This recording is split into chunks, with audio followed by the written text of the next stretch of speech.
இடையூறு கொடுக்கும், ஆனால் இயல்பு வாழ்க்கையை பாதிக்காத இடையூறு கொடுக்கும் மழை. சில இடங்களிலே நேற்றைக்கு பாதிப்பை கொடுத்ததுன்னா அது ஒரு 15 சென்டிமீட்டர் பாதிப்பை கொடுத்திருக்கு, தாழ்வான பகுதியாக இருந்த காரணத்தினாலே. ஆகவே அதிகபட்சமாக ஒரு 15 சென்டிமீட்டர் வரைக்கும் பெய்யலாம். பெரும்பாலும் 5 to 12 சென்டிமீட்டர் வரைக்கும் வாய்ப்பு இருக்கு. 8, 5, 10 என்று அதிகமான இடங்களில் பெய்யும், விட்டு விட்டு தான் பெய்யும். இதுதான் இந்த நிகழ்வு. தீபாவளி முடிந்த உடனேயே அடுத்த காற்று சுழற்சி சொல்லலாம். அது கடலோட இணைந்த தாழ்வு நிலையா கீழடுக்கு சுழற்சியா, அதாவது சொல்ல கீழடுக்கு சுழற்சி என்றால் தாழ்வு நிலை, கடலோட இணைந்த சுழற்சியாக வரக்கூடிய 22, 23, 24 தேதி தமிழ்நாடு வழியாக அதுவும் அரபிக்கடல் நோக்கி நகரும். வளிமண்டலம் வழியாக தான் போகும். கீழடுக்குன்னா கடலை இணைஞ்சிருக்கும், தரையில் இணைஞ்சிருச்சு, மேற்கு நோக்கி போகும். வலிமையான ஒரு காற்றோ ஒரு இதே இல்லை.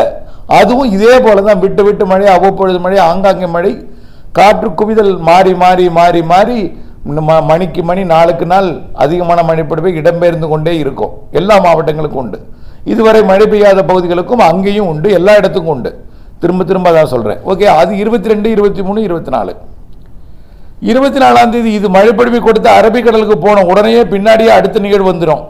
அது 22ஆம் தேதி அந்தமான் வந்து 23, 24 தீவிரமடைஞ்சு 25, 26, 27, 28 மண்டலமாகி தீவிர ஆழ்ந்த மண்டலமாகி தமிழ்நாட்டின் டெல்டா மாவட்டங்கள் முதல் திருவள்ளூர் வரைக்கும் அனைத்து மத்திய மற்றும் வட மாவட்டங்கள், வட உள் மாவட்டங்களுக்கும் உள்ளே பார்த்தீங்கன்னா திருச்சி வரைக்கும், அதே போல திருப்பத்தூர், வேலூர் வரைக்கும், உள்ளே கள்ளக்குறிச்சி, கல்வராயன் மலை வரைக்கும், ஊத்தங்கரை வரைக்கும், இப்படி அதிக மழைப்பொழிவை கடலோரம், திருவள்ளூர் கடலோரம்.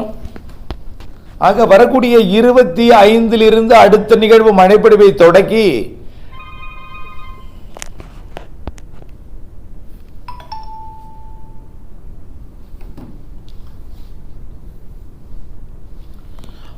படிப்படியாக மழைப்பொழிவை தீவிரமாக்கி கொண்டு 26, 27 மேலும் தீவிரமாகி டெல்டா மாவட்டங்கள் முதல் திருவள்ளூர் வரைக்கும் உள்ள கடலோர பகுதிகளுக்கு தான் அதிக மழைப்பொழிவை கொடுக்கும்.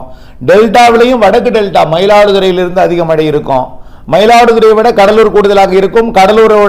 கடலூர்லையும் விருத்தாச்சலத்துக்கு கிடைக்கதன் கூடுதலாக இருக்கும்.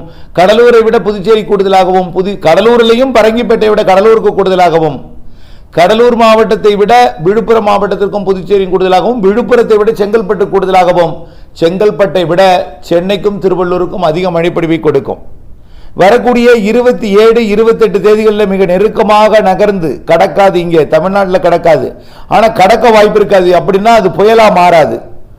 ஆழ்ந்த